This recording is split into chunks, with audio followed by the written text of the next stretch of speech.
Hello guys, so welcome to our YouTube channel A plus mentor. So last time guys हमने discuss किया था आपका theories of development में Kohlberg theory of moral development. So guys आज हम discuss करने जा रहे हैं आपका Vygotsky theory of social culture development. तो व्योस्की ने क्या कहा गाइस? व्योस्की कहता है कि जो आपका किस वे में बच्चा बाहर लोगों के साथ इंटरेक्शन करता है और जो कल्चर है वो एक काफ़ी ज़्यादा इंपॉर्टेंट रोल प्ले करता है बच्चे की कोग्निटिव डेवलपमेंट में। ठीक है, बच्चे की मेंटल एबिलिटीज़ में। अब देखो, अभी व्यास ने ये भी चीज़ बोला कि जो उसके पेरेंट्स हैं, जो उसके रिलेटिव्स हैं, पेयर ग्रुप्स हैं, सोसाइटी है, वो काफ़ी ज़्यादा इंपॉर्टेंट रोल प्ले करती है बच्चे की हायर लेवल फंक्शनिंग में, हायर लेवल थिंकिंग को डेवलप करने में। अब देखो व्यास्की ने क्या बोला कि यहाँ पे एक बहुत ज़्यादा इंपॉर्टेंट फीचर है लर्निंग का, वो क्या है? Zone of proximal development. अब जोन ऑफ प्रॉक्सिमल डेवलपमेंट क्या होता है कि जब बच्चा क्या करेगा, बच्चे की जो इंटरनल प्रोसेसेस है, इंटरनल जो डेवलपमेंट होती है, कब होती है? जब बच्चा इंटरेक्शन करता है बाहर लोगों के साथ, जब बच्चा कोई टास्क को कंप्लीट करता है with the help of others. ठीक है, with the help of their parents, with the help of their teachers, educators जो उसको पढ़ा रहे हैं। ठीक है, क्योंकि उनका एक्सपीरियंस ज़्यादा है ना, तो वो क्या करेंगे? ज़्यादा नॉलेजेबल पर्सन है, तो ये हमारा जोन ऑफ प्रॉक्सिमल डेवलपमेंट में आ जाता है। तो अब थोड़ा सा ज़्यादा डिस्कस करते हैं कि इसको डिटेल में डिस्कस करते हैं। तो जोन ऑफ प्रॉक्सिमल डेवलपमेंट में क्या होगा? हम जोन ऑफ इसको पोटेंशियल डेवलपमेंट भी क्या कह सकते हैं। क्यों? क्योंकि जो बच्चे का कोग्निटिव डेवलपमेंट होगा जब बच्चा अकेला काम करता है और जब बच्चा with the help of others काम करता है, ये हमें जोन ऑफ प्रॉक्सिमल डेवलपमेंट, हम उसका बच्चे का पोटेंशियल मेजर करते हैं जोन ऑफ प्रॉक्सिमल डेवलपमेंट से। अब देखो हम एग्जांपल ले लेते हैं, हम बच्चे को कोई टास्क देते हैं। ठीक है, कोई डिफिकल्ट टास्क है जो उसके लेवल से काफ़ी ज़्यादा हाई है, तो जोन ऑफ प्रॉक्सिमल डेवलपमेंट क्या हो जाएगा? It refers to the ability to do it with the assistance of a more knowledgeable person. Zone of proximal development क्या हो जाएगा? बच्चे की वो एबिलिटी जब वो किसी दूसरे पर्सन की हेल्प से उस टास्क को कंप्लीट करेगा। तो हम इसको इस तरह भी कह सकते हैं कि ये क्या है? It is a gap between the actual development level when assessed independently and the level of potential development when assessed in collaboration with others.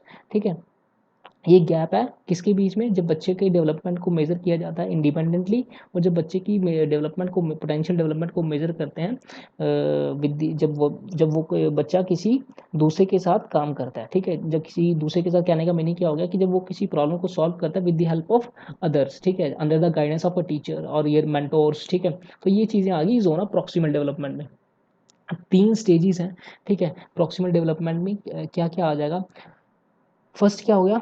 Task learner can accomplish without assistant. जब बच्चा क्या करेगा, कोई भी टास्क को किसी भी तरह से किसी की हेल्प नहीं लेगा, इंडिपेंडेंटली वो चीज़ों को सॉल्व करेगा। तो इस टाइम अगर वो बच्चा इंडिपेंडेंटली चीज़ों को सॉल्व कर लेता है, तो जो मेंटोर है, जो टीचर है, उसको क्या करना चाहिए? बच्चे का जो डिफ़िकल्टी लेवल ऑफ क्वेश्चंस है, जो क्वेश्चंस का डिफ़िकल्टी लेवल है, उसको क्या करना चाहिए? इंक्रीज़ कर देना चाहिए, ताकि बच्चे का जो फर्दर जो लर्निंग है वो ज़्यादा हो सके और उसकी और उससे हायर लेवल थिंकिंग उसकी डेवलप हो सके। सेकेंड क्या हो जाएगा? अगर बच्चा क्या करता है, किसी की हेल्प से काम करता है। ठीक है, तो ये तो हमारे पास जोन ऑफ प्रॉक्सिमल डेवलपमेंट होगा, क्योंकि बच्चा क्या कर रहा है? किसी की गाइडेंस से कोई काम कर रहा है जो उससे ज़्यादा नॉलेजेबल है। ठीक है, तो ये हो गया सेकेंड केस। थर्ड केस हो गया हमारे पास, जब बच्चा क्या करेगा, बच्चा क्या करता है? टीचर्स की हेल्प तो लेता है। ठीक है, अब बच्चा खुद तो वो टास्क नहीं कर पाएगा, लेकिन क्या करेगा? वो टीचर की हेल्प ले रहा है, जो अपने मेंटोर की हेल्प ले रहा है, बट फिर भी वो अपने जो टास्क है उसको कंप्लीटली वो नहीं कर पा रहा, सॉल्व नहीं कर पा रहा, अपने क्वेश्चंस को, अपनी प्रॉब्लम्स को सॉल्व नहीं कर पा रहा। उस टाइम हमें टीचर्स को क्या करना चाहिए? जो बच्चे का डिफ़िकल्टी लेवल है क्वेश्चंस का, उनको क्या कर देना चाहिए? कम कर देना चाहिए, ताकि बच्चा क्या कर सके? ईजिली स्लोली वे में चीज़ों को सीख सके। तो ये था हमारे पास जोन ऑफ प्रॉक्सिमल डेवलपमेंट। फिर आ गया हमारे पास व्यास्कियन इंस्ट्रक्शन स्कैफोल्डिंग। ये काफ़ी ज़्यादा इंपॉर्टेंट है। जोन ऑफ प्रॉक्सिमल डेवलपमेंट भी काफ़ी ज़्यादा इंपॉर्टेंट है, इसमें से क्वेश्चन आते हैं। ठीक है, एग्जाम में।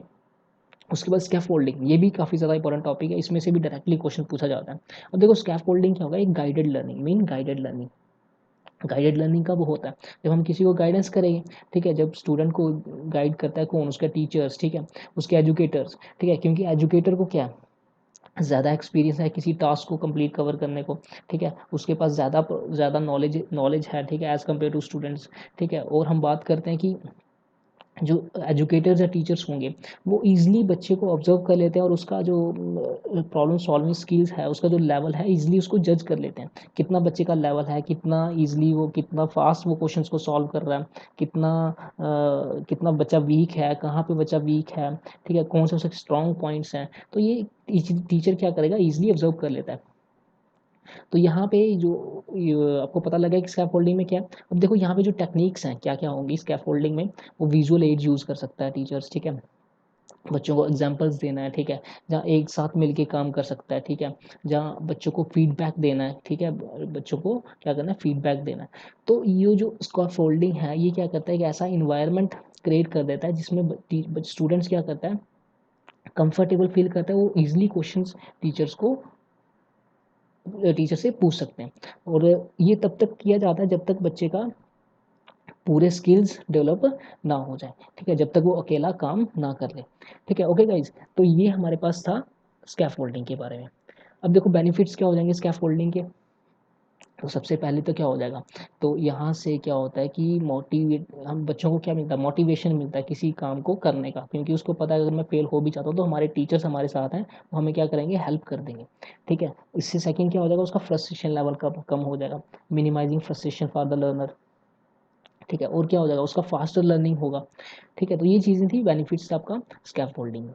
अब देखो थर्ड आ गया हमारे पास व्यास थ्योरी एंड लैंग्वेज। अब देखो अगर मैं आपके साथ कम्युनिकेशन कर रहा हूँ, क्यों, क्योंकि किसी लैंग्वेज के थ्रू ही हम कम्युनिकेशन कर रहे हैं, ठीक है। और आपको पता है हमने जो आपका कल्चर और जो बिहेवियर है वो ईजिली अंडरस्टूड होता है किससे, थ्रू लैंग्वेज से।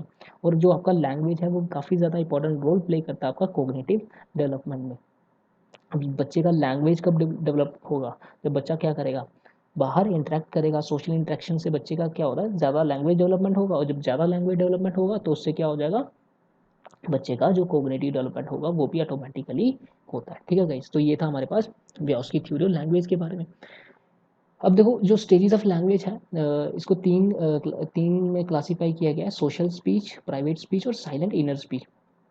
सोशल स्पीच आपकी कब तक होती है, देखो सोशल स्पीच में क्या होगा, जब कम्युनिकेशन होगा बच्चों के और अदर्स के बीच में, ठीक है, उसके पेरेंट्स के बीच में, ठीक है, उसके आसपास जो फ्रेंड्स है उसके बीच में, ये यूजली कब होता है, एट द एज ऑफ 2, ठीक है। अब उसके बाद प्राइवेट स्पीच क्या हो जाएगा, जब बच्चा क्या करेगा, अपने आप से थोड़ा थोड़ा बातें करना स्टार्ट हो जाता है, ठीक है। तो ये कब यूजली डेवलप होता है, एट द एज ऑफ 3। उसके बाद क्या है, साइलेंट इनर स्पीच, ये कंप्लीटली क्या है, जब बच्चा टोटली अपने आप से बात करना स्टार्ट हो जाता है, टोटली प्राइवेट स्पीच करेगा, ठीक है। तो ये होता है एट द एज ऑफ 7। तो हम थोड़ा सा डिटेल में पता करते हैं कि प्राइवेट स्पीच क्या होता है। प्राइवेट स्पीच क्या होता है, जब बच्चा क्या करेगा, अपने आप से बात करता है, ठीक है। अब इससे क्या करता है, बच्चा अपने जो अपने बिहेवियर को वो सेल्फ रेगुलेट कर सकता है, ठीक है। तो ये जो आपका प्राइवेट स्पीच है, ये क्या, अब देखा जाए तो ऐसा बोला गया है कि जो बच्चे प्राइवेट स्पीच करते हैं ना, वो क्या होता है, ज़्यादा सोशली कॉम्पिटेंट होते हैं एज एज दोज जो नहीं करते, ठीक है। तो ये जो प्राइवेट स्पीच है ये बच्चे को काफ़ी ज़्यादा हेल्पफुल होती है, बच्चे की इमेजिनेशन पावर को इंक्रीज़ करने में, ठीक है, उसके प्रॉब्लम स्किल्स को इंक्रीज़ करने में, प्रॉब्लम सॉल्विंग स्किल्स को इंक्रीज़ करने में। और तो ये एक उसके और थॉट्स को वी ऑर्गेनाइज करने में उसको हेल्प करती है, ठीक है गाइस। तो ये था हमारे पास प्राइवेट स्पीच के बारे में। एक चीज़ और भी है कि बच्चा मोस्टली प्राइवेट स्पीच कब यूज़ करता है, जब बच्चा किसी डिफ़िकल्ट टास्क में फंस जाएगा, ठीक है, कोई मुश्किल उसको प्रॉब्लम दे दिया तो बच्चा क्या करेगा, सोचेगा, इमेजिनेशन करेगा, ठीक है, जो उसके माइंड में आइडियाज़ आ रहे हैं, कैसे मैं इस प्रॉब्लम को सॉल्व करूँगा, उन थॉट्स को एक ऑर्गेनाइज वे में यूज़ करके अपनी प्रॉब्लम्स को सॉल्व करेगा, ठीक है। इस तो ये था हमारे पास प्राइवेट स्पीच का कॉन्सेप्ट। उसके बाद क्या है, मेक बिलीव प्ले। अब आपको हमने एक सोशलाइजेशन प्रोसेस में किया ही था कि रोल ऑफ प्ले क्या है, प्ले काफ़ी ज़्यादा इंपॉर्टेंट रोल प्ले करता है आपका बच्चे की कोग्निटिव डेवलपमेंट में। तो जैसे आपने देखा यहाँ पे जो ये जो डेवलपमेंट होती है ये कौन सा, प्री स्कूल ईयर्स में, ठीक है, प्री स्कूल ईयर्स होते हैं हमारे पास। जैसे जब बच्चे क्या करते हैं, जब बच्चे, अब आपने देखा जब बच्चे बचपन में होते हैं तो वो क्या, एक खेल होता है, वो कौन सा, हाउस हाउस खेलना, घर घर खेलना। तो यहाँ पे बच्चे के काफ़ी ज़्यादा मल्टीपल स्किल्स और कल्चर जो चीज़ें सीखता है वो इन चीज़ों से सीख सकता है, ठीक है। बच्चे क्या करते हैं, बड़ों का रोल प्ले करेंगे, ठीक है, अडल्ट का रोल प्ले करते हैं, कुछ मम्मी बन जाता है, कोई पापा बन जाता है, ठीक है, कोई मदर सिस्टर, इस तरह बच्चों को दे दिया जाता है तो यहाँ पे बच्चा क्या करता है, अपने कल्चर के बारे में भी सीखता है, और यहाँ पे उसके जैसे रोल कर रहा है तो उसका एक्टिंग वाले स्किल्स डेवलप हो जाएंगे, ठीक है। तो बहुत सारी चीज़ें यहाँ पे बच्चों की डेवलपमेंट होती है, और बहुत सारी चीज़ें डेवलप होंगी। अब देखो ये चीज़ें बच्चा और ज़्यादा अच्छी तरह तरीके से डेवलप कर पाएगा जब हम क्या करते हैं, जो आपके अडल्ट्स हैं, जो आपके टीचर्स हैं, ठीक है, वो बच्चे को हेल्प करेंगे, ठीक है, बच्चे को रोल प्ले में हेल्प करेंगे, तो और ज़्यादा बच्चे की डेवलपमेंट हो सकती है। तो ये गाइस हमारे पास व्यावसायिकी का थ्योरी था। तो होपफुली आपको ये थ्योरी समझ आया हो। तो अभी ये वाला चैप्टर आपका कम्प्लीटली क्या हो गया, फिनिश हो गया। तो हमने तीनों थ्योरीज कर लिया। तो नेक्स्ट क्लास में हम नया चैप्टर स्टार्ट करेंगे। ओके गाइस, अगर आपको हमारे लेक्चर अच्छे लग रहे हैं तो इस चैनल को शेयर कर दीजिए, और हमारे चैनल को सब्सक्राइब भी कर दीजिए। और जैसे क्या होता है कि अगर आप हमारे चैनल को शेयर करते हैं तो इससे हमें भी मोटिवेशन मिलता है काम करने का, और हम मोटिवेट रहते हैं कि हम नया नया वीडियोस आपके लिए लेकर आएँ। Okay guys, bye, thank you.